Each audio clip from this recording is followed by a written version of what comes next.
నమస్కారం విభవకు స్వాగతం.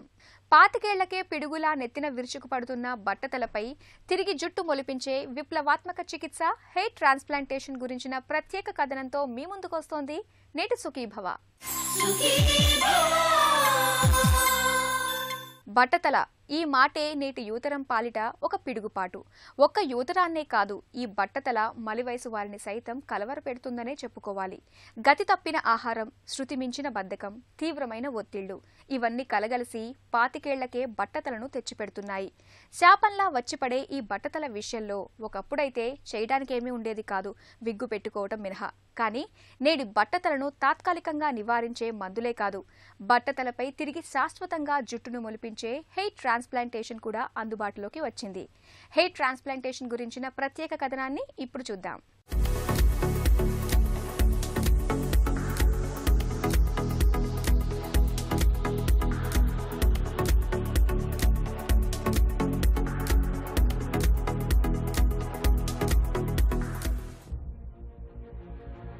వయస్సుతో పాటు జుట్టుడిపోవడం మామూలే. కానీ చిన్న వయసులోనే జుట్టు రాలిపోయి బట్టతల మొదలైపోతే అంతకు మించిన మానసిక వ్యధ మరొకటుండదు. తలమీది నుంచి కురుళ్ళు కనుమరుగవుతున్న కొద్దీ మనసులో ఏదో వెలితి మొదలవుతుంది. ఏదో కొరతగా, న్యూనతగా, లోపంగా ఇలా రకరకాల భావాలు మనసులో ముసురుకుంటూ లోలోన విపరీతమైన మథనం మొదలవుతుంది. ఇక దాన్ని కప్పిపుచ్చుకునేందుకు టోపీలతో మొదలుపెట్టి విగ్గులు, గమ్మింగ్, వీవింగ్ వంటి ఎన్నో మార్గాల్ని ఆశ్రయిస్తుంటారు. అయితే ఇవన్నీ కూడా తాత్కాలికమైన పరిష్కారాలే. ఈ కేశ రాహిత్యాన్ని శాశ్వతంగా అధిగమించేందుకు హెయిర్ ట్రాన్స్ప్లాంటేషన్ రూపంలో ఒక చక్కటి పరిష్కారం మనకు అందుబాటులోకి వచ్చింది. ఇటీవలి కాలంలో హెయిర్ ట్రాన్స్ప్లాంటేషన్ విధానం మరింతగా మెరుగులు దిద్దుకుంటుంది. తలకట్టును దాదాపు సహజ సిద్ధంగా తీర్చిదిద్దే స్థాయికి ఇది చేరుకుంది. ప్రపంచవ్యాప్తంగా విస్తృతంగా ప్రాచుర్యంలోకి వచ్చిన హెయిర్ ట్రాన్స్ప్లాంటేషన్లో అసలేం జరుగుతుంది, ఏమిటి దీని ప్రత్యేకత? హెయిర్ ట్రాన్స్ప్లాంటేషన్ అంటే హెయిర్ ఒక చోట నుంచి ఇంకో చోటకి తీసుకొచ్చి పెడతాం అన్నమాట. దీని గురించి ఎక్కువగా తెలుసుకునే ముందు కొన్ని మిత్స్ అండ్ డౌట్స్ని కొంచెం క్లారిఫై చేయడం మంచిది. చాలామంది అడుగుతూ ఉంటారు, హెయిర్ ట్రాన్స్ప్లాంటేషన్ అంటే ఇంకోటి జుట్టు తీసుకొచ్చి మాకు పెట్టొచ్చు కదా అని. అది జరగదండి, ప్రస్తుతానికి మట్టికి జరగదు. ఎందుకంటే హెయిర్ అనేది is a non essential organ. మనకి అందం కోసం వ్యక్తిపరంగా మంచి అవ్వచ్చు, కానీ బట్ ఏంటంటే యాజ్ ఏ రీజన్ ఏంటంటే యాజ్ ఏ హెల్త్ మెడికల్ పరంగా it's a non essential organ. Where is essential organs for kidney, heart ఇలాంటి వాటికి తప్పదు కాబట్టి, ఎందుకంటే వాటి వల్ల ప్రాబ్లం వస్తే లైఫ్ లేదు కాబట్టి ట్రాన్స్ప్లాంటేషన్ చేసి ఇంకో చోటుని తీసుకురావచ్చు. వేరేజ్ దీనికి ట్రాన్స్ప్లాంటేషన్ అదేవిధంగా ఇంకొకళ్ళు జుట్టు తీసుకొచ్చి మనకి పెడితే ఏమవుతుందంటే దానికి ఇవ్వాల్సిన కొన్ని ఇమ్యూనో సప్రెషన్స్ అని ఉంటాయి అన్నమాట. అంటే మన ఇమ్యూన్ సిస్టమ్ని సప్రెస్ చేయాలన్నమాట, డిక్రీజ్ చేయాలి. దానికి ఇచ్చే మెడిసిన్స్ కార్టికోస్టెరాయిడ్స్ వల్ల పెట్టిన హెయిర్ కూడా ఊడిపోతుంది అనమాట. ఆ డిసడ్వాంటేజెస్ వల్ల ఇంకోటి జుట్టు ఒకటి పెడతాం అనేది జరగదు. సో మన జుట్టు మనకే పెట్టాలి. సెకండ్ థింగ్, ఎక్కడైనా తీసి పెట్టవచ్చు అన్న అడుగుతూ ఉంటారు చాలామంది. నార్మల్గా ఏ సైట్కి ఆ సైట్, అంటే దగ్గర ఉన్న సైట్ నుంచి మనం పెట్టాలి. బట్టతల యూజువల్గా చాలామందికి ఏంటంటే టాప్ పార్ట్ ఆఫ్ ది హెడ్లో వస్తుంది. ఎంత సివియర్ ఆర్ వర్స్ట్ కేస్ అయినా సరే బ్యాక్ పార్ట్ ఆఫ్ ది హెడ్లో, అంటే సుమారుగా ఒక యూ షేపుల్లో అక్కడ ఏంటంటే హెయిర్ ఉండిపోతుంది అనమాట. అది ఎందుకు అని అంటే కనుక జన్యుపరమైన కారణాల వల్ల అనమాట. నార్మల్గా testosterone and genetical influence, these two factors వల్ల మనకి బాల్నెస్ అనేది వస్తుంది అనమాట. టెస్టోస్టిరోన్ అనేది అందరికీ ఉంటుంది, ఈవెన్ ఫీమేల్స్లో కూడా ఉంటుందండి టెస్టోస్టెరాన్ అనేది. కాకపోతే మేల్స్లో ప్యూబర్టీ టైం, అంటే యుక్త వయసు నుంచి సుమారుగా 13 నుంచి 15 వయసు నుంచి బాగా పెరిగిపోతుంది అనమాట. ఆ టైంలో కనుక జెనెటికల్ ఇన్ఫ్లుయెన్స్ ఉంటే గనక, అంటే ఆ వంశంలో ఆ జీన్ అనేది ఆ క్యారీ చేస్తా అంటే కనుక అధిక టెస్టోస్టెరాన్ వెళ్ళి ఆ జెనెటికల్లీ ఇన్ఫ్లుయెన్స్డ్ పార్ట్లో, దట్ ఈజ్ హెయిర్ మీద యాక్ట్ చేసి ఆ హెయిర్ని ఓడగొట్టేస్తుంది. ఆ జెనెటికల్ ఇన్ఫ్లుయెన్స్ ఓన్లీ ఇక్కడ మాత్రమే పనిచేస్తుంది అనమాట, ఈ బ్యాక్ పార్ట్కి పనిచేయదు. అందుకనే ఎంత వర్స్ట్ కేసెస్ ఆఫ్ బాల్నెస్ అయినా సరే, బట్టతలైనా ఆ వెనకాల జుట్టు ఊడతాం. సో ప్రిన్సిపల్ ఏంటంటే వెనకాల జుట్టుని, ఊడని జుట్టుని తీసుకొచ్చి ఇక్కడ పెడతాం వల్ల అది మనకి పర్మనెంట్గా ఉండిపోతుంది అనమాట. మనం హెయిర్ ట్రిమ్ చేసుకోవచ్చు, కట్ చేసుకోవచ్చు. ఇది నట్షల్గా మనకు హెయిర్ ట్రాన్స్ప్లాంటేషన్. బట్టతల అనేది స్థూలంగా జన్యుపరంగా వంశపారంపర్యంగా వచ్చిపడుతుంది. కొంతమందిలో 20-30 ఏళ్లకే వచ్చేస్తే మరికొంతమందిలో 50 ఏళ్ల తరువాత రావచ్చు. వయస్సు పెరుగుతున్న కొద్దీ హార్మోన్ల ప్రభావంతో జుట్టు ఊడిపోవడం కొంత సహజమే.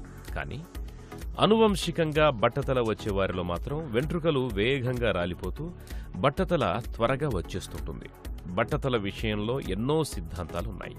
కానీ ప్రధానంగా పురుష హార్మోన్ అయిన టెస్టోస్టిరాన్ జన్యుపరమైన కారణాల రీత్యా తల మీద చర్మంలో డీహైడ్రో టెస్టోస్టిరాన్గా మారిపోతూ చివరికి వెంట్రుకలు ఊడిపోయేలా చేస్తుంది అన్న భావన బలంగా ఉంది.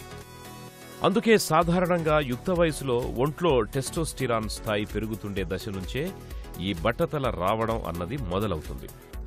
తల మీద వెంట్రుకలన్నీ ఒకే రకంగా కనిపించినా అవి హార్మోన్లకు స్పందించే తీరు వేరేగా ఉంటుంది.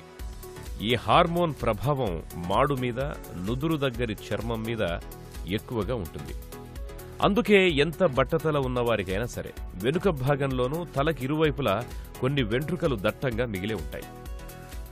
బట్టతల వచ్చిన వారిలో చాలా మటుకు తల మధ్యలో నడినెత్తిన వెంట్రుకలు ఊడిపోవడం అన్నది ఎక్కువగా ఉంటుంది.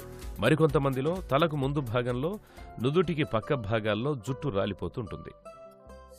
ఎప్పుడు చేస్తాం మనకి హెయిర్ ట్రాన్స్ప్లాంటేషన్? ఎస్పెషల్లీ యూత్ ఏంటంటే కంగారుగా ఉండి వాళ్ళు కొంత పలసపడిపోయినా మాకు చేసేయాలండి, హెయిర్ ట్రాన్స్ప్లాంటేషన్ చేయండి అని డైరెక్ట్గా వస్తూ ఉంటారు. ఆ యాంగ్జైటీలు అడగొచ్చు, కానీ but frankly we have to assess అనమాట. డాక్టర్స్ రోల్ ఫర్ ఎగ్జాంపుల్ ఏంటంటే ఏ కేసుకి చేయాలనేది వాళ్ళకి రియాలిటీ అండర్స్టాండ్ చేయాలి మనం. కొంతమంది కొంచెమే థిన్నింగ్ ఉంటుంది, అంటే పలసపడుతుంది, అలాంటి వాళ్ళకి హెయిర్ ట్రాన్స్ప్లాంటేషన్ చేయకూడదు.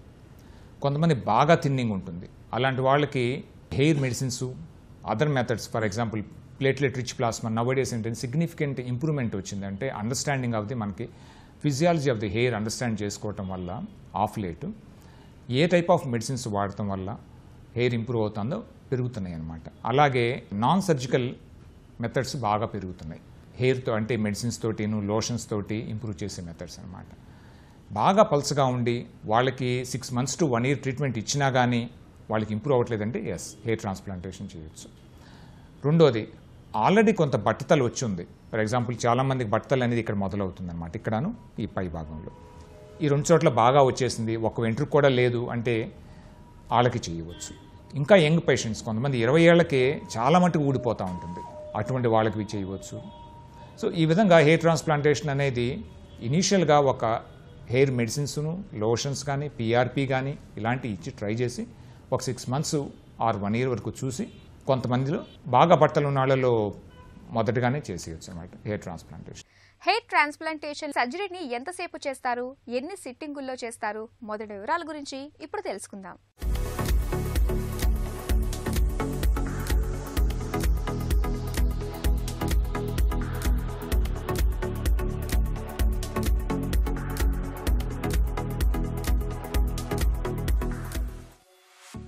జుట్టు ఊడిపోతున్న తీరును బట్టి బట్టతలను 7 దశలుగా చెప్పుకోవచ్చు. కణతల పైభాగంలో జుట్టు క్రమంగా రాలిపోవడం మొదటి దశ. కణతల పైభాగంలోనూ రాలిపోయి యు ఆకారంలో ఏర్పడితే అది రెండో దశ. ఇలా రాలిపోతూ మాడు మీద జుట్టు పూర్తిగా రాలిపోయి అర్ధచంద్రాకారంలో కనిపిస్తోంది అంటే దాన్ని 6వ దశగా గుర్తిస్తారు. ఇక అర్ధచంద్రాకారం మరింతగా విస్తరించి కేవలం చెవులపైన వెనకాల మాత్రమే జుట్టు మిగిలి ఉంటే దాన్ని 7వ దశగా భావిస్తారు. 1-2 దశల్లో ఉన్న వారికి హెయిర్ ట్రాన్స్ప్లాంటేషన్ అవసరం ఉండదు. మిగతా దశల్లోని వారికి హెయిర్ ట్రాన్స్ప్లాంటేషన్ చక్కగా ఉపయోగపడుతుంది. హెయిర్ ట్రాన్స్ప్లాంటేషన్ విధానంలో తల వెనుక భాగంలో జుట్టు దట్టంగా ఉన్న ప్రాంతం నుంచి స్ట్రిప్ లేదా ఫాలిక్యులార్ యూనిట్ ఎక్స్ట్రాక్షన్ పద్ధతిలో వెంట్రుకల్ని కుదుళ్లతో సహా తీసుకొచ్చి మాడు మీద తల ముందు భాగంలో నాటుతారు. ఈ వెంట్రుకల కుదుళ్లు హార్మోన్ల ప్రభావానికి అంత తేలిగ్గా లొంగే రకం కాదు. దీంతో ఈ వెంట్రుకల్ని బట్టతలపై నాటిన తర్వాత కూడా అవి తిరిగి రాలిపోకుండా అలాగే ఉండిపోతాయి, జీవితాంతం పెరుగుతూనే ఉంటాయి. బేసికల్లీ 3 steps ఉంటాయండి హెయిర్ ట్రాన్స్ప్లాంటేషన్లో. ఒకటి వెనకాలది తీయటం, రెండోది దాన్ని ప్రిపేర్ చేయటం, తీసి దాన్ని, మూడోది ఏంటంటే దానికి ఇంప్లాంట్ చేయటం అనమాట. టైప్స్ని బట్టి చూస్తే 2 రకాలు అంటారు. అంటే ఒకటి స్ట్రిప్ మెథడ్ అని, ఇంకోటి FUE మెథడ్ అనమాట. ఈ స్ట్రిప్ మెథడ్ అంటే ఏంటంటే ఒక ఫింగర్ విడ్త్, మనకి సుమారుగా ఒక 1 to 2 centimeters విడ్త్ ఆఫ్ స్కిన్ని యూ షేప్డ్ ఏరియాలో ఆ స్కిన్ని తీసేసి స్టిచ్ చేసేస్తాం అనమాట. ఆ తీసిన స్కిన్ నుంచి ఒక్కొక్క హెయిర్ సెపరేట్ చేసి ఒక యూనిట్ని అంటాం, సెపరేట్ చేసి మళ్ళీ తిరిగి మనం ఇంప్లాంట్ చేస్తాం అనమాట. దాన్ని స్ట్రిప్ మెథడ్ అనమాట. ఇంకోటి ఏంటంటే FUE అంటాం, అంటే ఫాలిక్యులర్ యూనిట్ ఎక్స్ట్రాక్షన్. దీంట్లో ఏంటంటే ఒక్కొక్కటి జస్ట్ లైక్ ఒక మన భూమిలో ఒక డ్రిల్ హోల్ వేసి ఒక చిన్న అక్కడ ఒక చెట్టు కొమ్మని లేకపోతే చిన్న చెట్టుని లాగితే ఎలా ఉంటుంది ఆ విధంగా అనమాట. చిన్న డ్రిల్ హోల్ ఒకటి మన స్కిన్లో వేస్తాం, ఆ రూట్తో సహా ఆ మొత్తాన్ని ఆ గుత్తిని లాగుతారనమాట. ఎందుకు గుత్తి అన్నామంటే ఒక హెయిర్ అని అనకూడదు ఒక హెయిర్ ట్రాన్స్ప్లాంటేషన్ చేసేటప్పుడు. మామూలుగా హెయిర్ ఎవరికైనా తల మీద అండర్ మ్యాగ్నిఫికేషన్ చూస్తే కొంతమందికి ఒక్కొక్క హెయిర్ వస్తుంది, కొంతమందికి 2 వేసి కలిపి ఒక గుత్తుల కింద వస్తాయి, కొంతమందికి 3, కొంతమంది 4 చొప్పున ఒక గుత్తుల కింద వస్తాయి అనమాట. దీన్నే యూనిట్ అంటాం. So each one is called 1 unit. ఆ యూనిట్లో 1 ఉండొచ్చు, 4 కూడా ఉండవచ్చు. సో ఈ విధంగా చూస్తే ఆన్ అండ్ యావరేజ్ ఎవరికైనా తల మీద సుమారుగా 1 lakh హెయిర్స్ ఉంటాయి, అంటే 1,00,000 హెయిర్లు మన తల మీద ఉంటాయి అన్నమాట. ఆ 1,00,000 హెయిర్లో that is called permanent donor zone. Permanent donor జోన్లో యూజువల్గా 1/3 కంటే తక్కువ ఉంటాయండి, అంటే అప్రాక్సిమేట్ 30,000 హెయిర్స్ తక్కువ ఉంటాయి. యూనిట్స్ కాదండి, 30,000 హెయిర్స్ టోటల్ అనమాట ఉంటాయి అప్రాక్సిమేట్. ఆ 30,000 హెయిర్స్ నుంచే మనం తీయాలన్నమాట. ఇంకెక్కడి నుంచైనా పొరపాటుని తీస్తే అవి తిరిగి తొందరగా ఊడిపోయే ఛాన్స్ ఉందన్నమాట. హెయిర్ ట్రాన్స్ప్లాంటేషన్లో ఇవాళ 90% వరకు స్ట్రిప్ పద్ధతిలోనే వెంట్రుకల్ని సేకరిస్తున్నారు. ఈ పద్ధతిలో పట్టీ తీసిన చోట సన్నటి మచ్చ ఉంటుంది, కానీ అది వెంట్రుకల్లోనే ఉండిపోతుంది, కాబట్టి ఎవరికీ కనపడదు. స్థానికంగా మత్తివ్వడంతో మనకు ఎలాంటి నొప్పి బాధ తెలియవు. సేకరించిన వెంట్రుకల్ని బట్టతల మీద సూదులతో గాని సూక్ష్మమైన కత్తుల సాయంతో గాని చిన్న చిన్న రంధ్రాలు చేసి ఆ చర్మంలో సేకరించిన వెంట్రుకల్ని నాటుతారు. గతంలో కేవలం వెంట్రుకల్ని ఒక చోట నుంచి తీసి మరో చోట నాటితే సరిపోతుంది అని భావించేవారు. కానీ ఇప్పుడు వీటిని సౌందర్య దృష్టితో నాటే క్రమంలో సహజత్వాన్ని తీసుకొస్తున్నారు. సాధారణంగా మన తల మీద వెంట్రుకలు ఒక క్రమంలో ఉండవు, ఏదో ఒక వైపు వాలి ఉంటాయి. కాబట్టి నాటే సమయంలోనూ ఈ పద్ధతుల్ని అనుసరిస్తూ ఉండడంతో హెయిర్ ట్రాన్స్ప్లాంటేషన్తో అమర్చిన వెంట్రుకలు చూడ్డానికి చాలా సహజంగా కనిపిస్తాయి. స్ట్రిప్ మెథడ్కి what are the plus points ఏంటి, మైనస్ పాయింట్స్ ఏంటని చూస్తే, స్ట్రిప్లో న్యాచురల్గా ఒక స్కార్ వస్తుంది. మనం తీసి స్టిచెస్ వేస్తాం కాబట్టి ఎప్పుడైనా సరే కట్ చేసి స్టిచెస్ వేసినప్పుడు ఒక స్కార్ వస్తుంది. ఫర్ ఎగ్జాంపుల్ మనకి దెబ్బ ఎక్కడైనా తగిలితే ఒక చిన్న స్కార్ వస్తుంది. అదేవిధంగా ఇక్కడ వెనకాల తల మీద వెనకాల ఒక స్కార్ కనపడుతుంది అనమాట. అది రొటీన్గా అందరికీ కనపడదు. ఎప్పుడు కనపడుతుందంటే మనకి క్లీన్ షేవ్ చేసి గుండు చేయించుకున్నప్పుడు కనపడుతుంది అనమాట.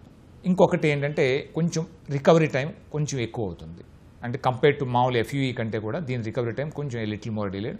కొద్దిగా నంబనెస్ అనేది మొద్దుబారింది అనేది కొంచెం లేట్గా వస్తాయి అనమాట, అంటే లేట్ రికవరీ అనమాట. బట్ ప్లస్ పాయింట్స్ ఏంటంటే దీంట్లో క్వాలిటీ ఆఫ్ ది గ్రాఫ్ట్స్ డిఫరెంట్గా దీంట్లో కొద్దిగా ఎక్కువగా ఉంటుంది, అండ్ నెంబర్ కూడా ఎక్కువ ఉంటుంది. క్వాలిటీను కొంచెం క్వాంటిటీ ఎక్కువగా ఉంటాయి అన్నమాట. ఇక రెండో పద్ధతి FUE అంటే ఒక్కొక్కటి తీస్తాం. ఆ ఒక్కొక్కటి తీసేదాంట్లో ఏంటంటే ప్లస్ పాయింట్స్ ఏంటంటే దీంట్లో ఆ లైన్ లైక్ స్కారం అనేది ఉండదన్నమాట. ఈవెన్ మనం గుండు చేయించుకున్నా కానీ చిన్న చిన్న చుక్కల్లాగానే ఉంటుంది, కానీ ఆ గీత లాంటి స్కార్ ఉండదు, అంతగా అనిపించదు. గుండు చేయించుకున్నా కానీ మనకు స్కార్ ఉందని ఎవరికి పెద్దగా తెలియదు అనమాట. That is the greatest advantage అనమాట FUE. The only minus point ఏంటంటే ఎప్పుడన్నా ఆ తీసినప్పుడు దీంట్లో సన్నటి గ్రాఫ్ట్లు వస్తాయి అనమాట. ఆ సన్నటి గ్రాఫ్ట్లు కొంచెం హ్యాండ్లింగ్లు ఎస్పెషల్లీ పెట్టేటప్పుడు ఏమన్నా కొంచెం తేడా వస్తే ఆ గ్రాఫ్ట్లు కొంచెం చచ్చిపోయే ఛాన్స్ ఎక్కువ ఉంది. అలాగే ఆ సెలైన్లో సరిగా ట్రాన్స్పోర్ట్ చేయకపోతే కానీ కొంచెం డ్రై అయిపోతే ఎప్పుడు దాని పెర్ఫార్మెన్స్ 100% ఉండకపోవచ్చు. అంటే ఫర్ ఎగ్జాంపుల్ 1 సెంటీమీటర్ థిక్ ఉండాల్సిన హెయిర్ అనుకుందాం, అది 1/2 సెంటీమీటర్కి తగ్గిపోవచ్చు అనమాట. ఆ విధంగా తగ్గిపోతాయి. సో ఇది మెథడ్స్ అండి FUE. ఒకప్పుడు బాగా స్ట్రిప్ మెథడ్ అనేది బాగా పాపులర్ అయింది. తర్వాత ఆఫ్ లేట్ ఒక 4-5 ఇయర్స్ నుంచి FUE బాగా పాపులర్ అయింది ఇండియాలో. ఫాస్టర్ రికవరీ టైం, చాలా ఫాస్ట్ అనమాట. అంటే వితిన్ 1-2 డేస్లోనే మనకి అసలు ఆల్మోస్ట్ చేసిన 3 డేస్లో అసలు చేసిన ట్రేసెస్ కూడా మనకు కనపడు. ఆల్మోస్ట్ 1 వీక్లో బ్యాక్ టు టోటలీ నార్మల్గా ఉంటుంది అనమాట. అంత నీట్గా ఉంటాయి అనమాట. అండ్ మెయిన్ అడ్వాంటేజ్ గుండు చేయించుకున్నప్పుడు బాగుంటుంది అనమాట. ఆ షార్ట్ హెయిర్ పెట్టుకున్నప్పుడు కూడా మనకు ఆ స్కార్లు ఏం కనపడవు. హెయిర్ ట్రాన్స్ప్లాంటేషన్ చేసిన జుట్టు శాశ్వతంగా ఉంటుందనే చెబుతారు డాక్టర్లు. ఎందుకంటే ఎవరికి ఎంత బట్టతల వచ్చినా తల వెనుక భాగంలోని జుట్టు మాత్రం దాదాపు ఊడకుండా ఉంటుంది. హెయిర్ ట్రాన్స్ప్లాంటేషన్లో వాడేది ఆ జుట్టునే కాబట్టి అది చాలా కాలమే ఉంటుందని డాక్టర్లు చెబుతారు. హెయిర్ ట్రాన్స్ప్లాంటేషన్ గురించిన మరిన్ని వివరాలను ఇప్పుడు తెలుసుకుందాం.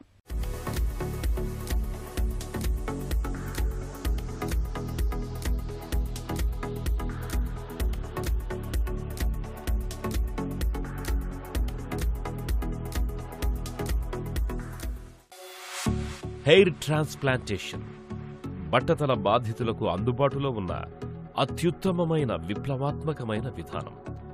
ఎవరి వెంట్రుకలు వాళ్లకే నాటుతారు. ఒక సిట్టింగ్లో సుమారుగా 800 నుంచి 1000 ఫాలిక్యులార్ యూనిట్స్ ని తీసి బట్టతలపై నాటుతారు. ఒక్కో సిట్టింగ్కి 8 నుంచి 10 గంటలు పడుతుంది. హెయిర్ ట్రాన్స్ప్లాంటేషన్ చేసిన తర్వాత 48 గంటల అనంతరం సెలైన్ నీటితో తలస్నానం చేయిస్తారు. చిన్న చిన్న రక్తపు గడ్డలేవైనా ఉంటే తొలగిస్తారు. అవసరమైతే వెంట్రుకల్ని సరిచేస్తారు. హెయిర్ ట్రాన్స్ప్లాంటేషన్ ప్రక్రియతో మెదడుకు ప్రమాదమని భయపడుతుంటారు చాలామంది. కానీ అది నిజం కాదు. ఈ ప్రక్రియ కేవలం చర్మం పై భాగానికి సంబంధించింది మాత్రమే అని తెలుసుకోవాలి. దీంతో ఎలాంటి హాని జరగదు. హెయిర్ ట్రాన్స్ప్లాంటేషన్ తరువాత జీవితాంతం మందులు వాడాల్సిన పని కూడా లేదు. కాకపోతే 3 నుంచి 6 నెలల పాటు వెంట్రుకల పెరుగుదల కోసం విటమిన్ మాత్రల్ని వాడాల్సి ఉంటుంది. హెయిర్ ట్రాన్స్ప్లాంటేషన్ విధానంలో కేవలం తలపై మాత్రమే కాదు, గడ్డం, మీసాలు, కనుబొమ్మల భాగాల్లో కూడా ఇవాళ వెంట్రుకల్ని నాటే అవకాశం ఉంది. కొన్ని మైనస్ పాయింట్స్ రెండింటికి ఉండటం వల్ల ప్రెజెంట్ టెండెన్సీ లేటెస్ట్ కాన్ఫరెన్సెస్ కానీ లేకపోతే లేటెస్ట్ స్టడీస్ ఏం చెప్తున్నాయంటే combination is a better choice. అంటే వాట్ ఈస్ కాంబినేషన్ అంటే strip plus FUE. Strip minus points తగ్గించేసి ఎఫ్యూఈ కూడా యాడ్ చేస్తే ఎక్కువ హెయిర్లు ఎక్కువ బాల్నెస్ ఉన్న వాళ్ళు కూడా పెట్టవచ్చు. ఫర్ ఎగ్జాంపుల్ చాలా మట్టుకు పోయింది, కొంతమంది బాగా ఎక్కువగా పోయింది అంటే గ్రేడ్ 6 ఆర్ గ్రేడ్ 7 అంటాం. అటువంటి వాళ్ళకి ఒట్టి ఎఫ్యూఈ చేస్తే అంటే ఒక్కొక్క తీసే పద్ధతి అయితే కనుక ఓన్లీ 2,000-2,500 కంటే యూనిట్స్ కంటే ఎక్కువ రావు. ఆ 2,500 యూనిట్స్లో సుమారుగా అప్రాక్సిమేట్గా 2 అని చెప్పుకుంటే హెయిర్స్ ఆన్ అన్ యావరేజ్ ఒక 5,000 హెయిర్స్ వస్తాయి. అంటే సుమారుగా ఒక 70,000 హెయిర్స్ పోతే మనం 5,000 హెయిర్స్ పెడితే వాళ్ళకి సాటిస్ఫాక్షన్ అనేది ఉండదన్నమాట. అందుకని చెప్పి combination is a better choice. Maybe ఇదివరకట్లాగా ఎక్స్టెన్సివ్గా తీయకుండా 8 to 10 సెంటీమీటర్స్ లెంగ్త్ ఉన్న స్కారు, అది కూడా చాలా కిందకి ఇక్కడికి వెళ్ళిపోతుంది అనమాట, వెనక పక్కనే. అంతవరకే తీసి మిగతా పాటు తీసిన మర్నాడే లేకపోతే తీసిన సేమ్ డేనో ఎఫ్యూఈ కూడా చేసేస్తున్నాం అనమాట. ఈ విధంగా ఏంటంటే ఎక్కువ గ్రాఫ్ట్లు ఇవ్వగలుగుతున్నాం. చిన్న స్ట్రిప్ తీస్తే 10 సెంటీమీటర్స్లో అప్రాక్సిమేట్గా 1,500 గ్రాఫ్ట్స్ వస్తాయి. 1,500 అంటే అప్రాక్సిమేట్లీ 3,000 to 3,500 హెయిర్స్ వస్తాయి అన్నమాట. అదే ఎఫ్ఈ వల్ల ఇంకో 2,500 హెయిర్స్ వస్తాయి అన్నమాట, 2,500 గ్రాఫ్ట్స్. సో చూస్తే సుమారుగా 4,000 to 4,500 గ్రాఫ్ట్స్ వస్తాయి. అంటే ఎన్ని హెయిర్లు అంటే అప్రాక్సిమేట్లీ ఇంటూ 2 అంటే 9,000 హెయిర్స్ వస్తాయి. అంటే ఒట్టి ఎఫ్యూఈ చేసేదానికంటే కూడాను ఒట్టి స్ట్రిప్ చేసేదానికంటే కూడా రెండు కలిపి చేయటం వల్ల మనకి ఎక్కువ హెయిర్లు మనకి పెట్టవస్తున్నాం అనమాట.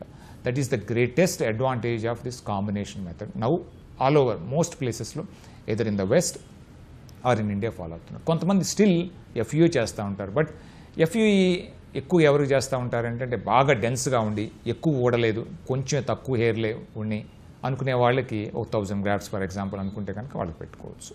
ఈ విధంగా 1 day ప్రొసీజర్ అండి చేయడానికి. అప్రాక్సిమేట్లీ 6 to 7 hours పడుతుంది. సేమ్ డే ఇంటికి వెళ్ళిపోవచ్చు. నెక్స్ట్ డే వాష్ చేస్తాం. ఆ తర్వాత 1 or 2 daysలో మనం we can be back to work అనమాట.